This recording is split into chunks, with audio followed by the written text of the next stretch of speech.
നമ്മുടെ വാഹനത്തിൻ്റെ RC ഇപ്പോൾ നമുക്ക് ഡിജിറ്റലായിട്ട് എടുക്കാൻ സാധിക്കുന്നതാണ്. എന്നാൽ ഇങ്ങനെ എടുക്കുമ്പോൾ എല്ലാവർക്കും വരുന്നൊരു ബുദ്ധിമുട്ടാണ് നമ്മുടെ വാഹനത്തിൻ്റെ RCയുമായിട്ട് ബന്ധപ്പെട്ടിരിക്കുന്ന മൊബൈൽ നമ്പർ അപ്ഡേറ്റഡ് ആയിരിക്കില്ല എന്നുള്ളത്. അതല്ല എന്നുണ്ടെങ്കിൽ മറ്റൊരാളുടെ നമ്പറായിരിക്കും നമ്മുടെ RCയുമായിട്ട് ബന്ധപ്പെട്ട് കിടക്കുന്നത്. ഇത് എങ്ങനെ നമുക്ക് മാറ്റാമെന്ന് നോക്കാം.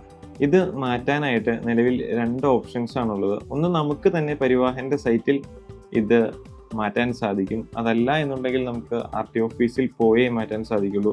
ഇതിൽ നമുക്ക് തന്നെ ചെയ്യാൻ സാധിക്കുന്നത് എങ്ങനെയെന്ന് നോക്കാം. ഇതിനായിട്ട് ഒന്നാമത് ശ്രദ്ധിക്കേണ്ട കാര്യം, നമ്മുടെ ആധാർ കാർഡിലെ പേരും അതുപോലെ RC ബുക്കിലെ പേരും സെയിം ആയിരിക്കണം.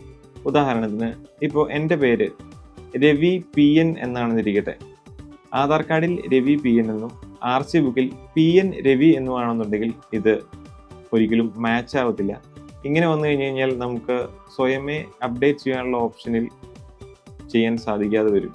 പിന്നീട് നമുക്ക് RTO ഓഫീസിൽ പോയി ഇത് ചെയ്തെടുക്കേണ്ടതായിട്ടും വരും. ഇതുമായി ബന്ധപ്പെട്ട എന്ത് സംശയങ്ങൾക്ക് ഞങ്ങളെ കോൺടാക്ട് ചെയ്യാവുന്നതാണ് ഈ കേരള സിസ്റ്റം.